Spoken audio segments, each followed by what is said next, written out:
Ya, lantas mampukah pendapat tiga ahli yang dihadirkan pihak Richard Eliezer hari ini mampu meringankan hukuman Eliezer? Benarkah Eliezer ada dalam dilema moral sehingga tidak ada ruang bagi Eliezer menolak perintah Verdi Sambo? Kita akan mengulasnya bersama kuasa hukum Richard Eliezer, Roni Talapesi, ahli psikolog forensik Reza Indragiri, Amriel, dan ahli hukum pidana Asep Iwan Iriawan. Selamat malam Bang Roni, Kang Asep, Mas Reza. Selamat malam di sini. Baik, salam sehat untuk semuanya. Saya langsung ke Kang Asep ini. Kang Asep, tadi jelas disebutkan oleh para ahli yang dihadirkan dalam sidang bahwa sebenarnya relasi kekuasaan di sini dapat mempengaruhi hukuman bagi Eliezer, bisa lebih ringan ataupun dikesampingkan. Bagaimana menerjemahkan ini dalam konteks hukum, Kang Asep? Sering saya katakan, ya, situasi yang diperintahkan oleh Sambo terhadap Eliezer, ya, itu harus dibuktikan oleh bidangnya Mas Reza. Saya tadi harus mengatakan, saya yang dengar kuliah dari Mas Reza, kemudian Mbak Lisa, apalagi Romo Magnis, saya nggak bisa mengatakan apa-apa. Itulah memang fakta hukum, ilmu yang tidak bisa disangkal lagi. Ya, betapa ketiga begawan ini, tiga pendekar di bidangnya masing-masing telah menerangkan situasi. Secara psikologis tidak ada pilihan. Bahasa saya selalu ya, tidak pilihan lain. Nanti bahasa Mas Reza mungkin yang lebih ahlinya. Dan lain, itulah relasi kuasa. Bahasa Romo, dalam keadaan bingung, dalam situasi budaya laksanakan siap. Tidak ada pilihan lain, dan dia harus melakukan itu. Yang menarik lagi hari ini memang tiga orang begawan ini memberikan kuliah yang sangat berarti, edukasi terhadap siapapun. Bahwa betul ada pertanggungjawaban bagi siapapun, tapi mereka secara hukum lupa. Ada alasan peringan, alasan penghapus. Saya yang berbeda dengan yang lain itu adalah alasan menghapus. Di KUHP itu jelas ya, alasan menghapus itu jelas. Priman mandat deistre pelis depiditur. Orang yang memerintahkan dia yang bertanggung jawab. Yang diperintahkan hanyalah alat, tidak penanggung. Bahkan asli saya katakan lagi dengan Reza berkali-kali kan, ya Mas Reza. Tapi kalau sama Mas Reza ini presenter, kalau Bang Reza ahli ya. Sekali Mas Reza saya kan, idamun dat kui ibet dar inspero mulakul paes kulundare rene seit ya.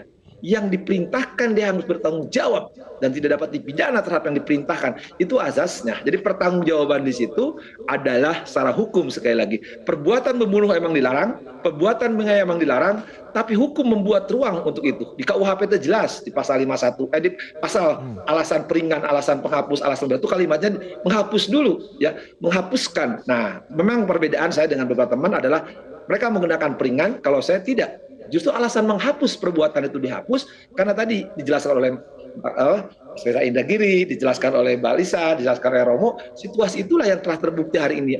Tiga ahli ini menjelaskan, dan saya kira itu ya keilmuan yang memang saya tidak sanggup menerjemahkan bahasa mereka karena yang bidangnya mereka, ketinggian keilmuan mereka. Kalau saya bahasa hukumnya jelas ya, pasal 5 tidak dapat dipidana orang yang diperintahkan melaksanakan perintah jabatan. Dan tadi perintah jabatan itu jelas ada rincian yang jumlahnya sangat jelas ke 5 unsur yang dikatakan oleh Mas Reza tadi ya, Bang Reza tadi, Mas Indragiri kan ya, pakaian, situasi, waktu, ruang, itu kena di di Eliezer. Kira-kira ini kan saya katakan itulah pasal 51, lahirnya pasal 51 dalam kaidah hukum, itulah ya azasnya tadi idamun dan wit mandat itu. Jadi kalau hari ini tiga orang begawan, tiga orang pendekar menerangkan itu secara dunianya, yaitu psikologis masing-masing, kemudian secara filsafat, itu telah terjadi. Artinya apa? Hakim harus berani mengambil kesimpulan, atau jaksa harus berani kesimpulan, tuntutannya bebaskan Eliezer. Tidak ada kata lain. Jadi sekarang betul-betul ahli memang ahlinya. Ya, seorang ahli memang berpendapat sesuai ya keahliannya, bukan ahli berpendapat sesuai pendapatannya. Jadi memang keahlian, apalagi mereka tiga-tiganya ini termasuk pengacaranya katanya ya siapa yang sudah bayar mereka? Nggak sanggup kan Eliezer. Ya, oke. Kang Asep, ini saya bacakan lagi pendapat dari Romo Magnis yang mengatakan menembak orang yang tidak berdaya tidak dapat dibenarkan kecuali algojo dalam hukuman mati, pembunuhan dalam pertempuran, dan membela nyawa sendiri. Artinya memang sudah memenuhi tiga unsur ataupun tiga faktor itu. Artinya memang kalau kita bicara soal relasi kekuasaan, ini tanggung jawab terkait dengan pembunuhan Brigadir Joshua bisa ditanggung oleh Verdi Sambo, begitu ya Kang Asep? Betul. Jadi segini, betul bahwa perbuatan membunuh, menganiaya itu perbuatan jahat. Ya, sekali lagi perbuatan jahat. Cuman harus ada kekecualian, hukum itu mulai exception yang secara psikologis tadi Mas Maresa yang jelaskannya 5 tadi apa, poin-poin 5 yang datanya Demil Grade itu kan penelitian betul-betul penelitian objektif di kampus dan ada parameternya jelas. Kalau secara hukum jelas, sekali lagi orang melakukan perbuatan membunuh ada exceptionnya, yaitu karena terpaksa, sekali pasal 48, karena undang-undang pasal 50 dan 51 itu karena perintah jabatan.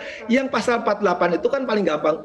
Ketika saya dibegal oleh si Mas Roni, tapi saya lawan, saya terbebas dari hukum exceptionnya. Nah sekarang yang pasal 51 diuraikan hari ini nampak bagi siapapun ahli hukum, biar ahli hukum sekarang terang. Contoh pasal 51 ada di kasusnya Eliezer. Saya bisa berbeda pendapat yang lain. Karena terpaksa ini membunuh adalah terlarang, haram diharamkan. Dalam kaidah agama, dalam kaidah moral, dalam kaidah hukum ada kekecualian. Saya salah contoh yang paling gampang. Banyak tokoh pemimpin agama dalam peperangan kan membunuh. Apakah itu perbuatan jahat? Sekali lagi, hukum memberikan kecualian. Tadi 3 di KUHP itu jelas ya. Kalimat pertama, alasan menghapus perbuatan itu, hapus perbuatannya karena perintah jabatan, karena keterpaksaan, karena undang-undang. Dan sekarang situasi itu telah dijabarkan dengan jelas, tegas, tuntas oleh 3 begawan hari ini. Ya, terlepas sekali lagi bahwa itu perbuatan yang dilarang, tapi harus ada kekecualiannya. Kekecualian tadi. Ya, kalau saya sekali orang lain boleh merasakan keterpaksaan karena relasi kuasa dan sebagainya, silakan. Tapi bagi saya jelas hari ini perbuatan yang dilakukan Eliezer betul perbuatan jahat, tapi hukum bisa menghapus perbuatan itu. Dan itu pasal 51 telah jelas dan tegas mengatakan. Soal tadi ahli pasal 8 silakan. Cuma sekali lagi hari ini saya sudah dapat poinnya. 5 paragraf oleh Bang Reza Indragiri itu telah memenuhi ketentuan itu. Secara psikologis saya kira itu nampak sekali.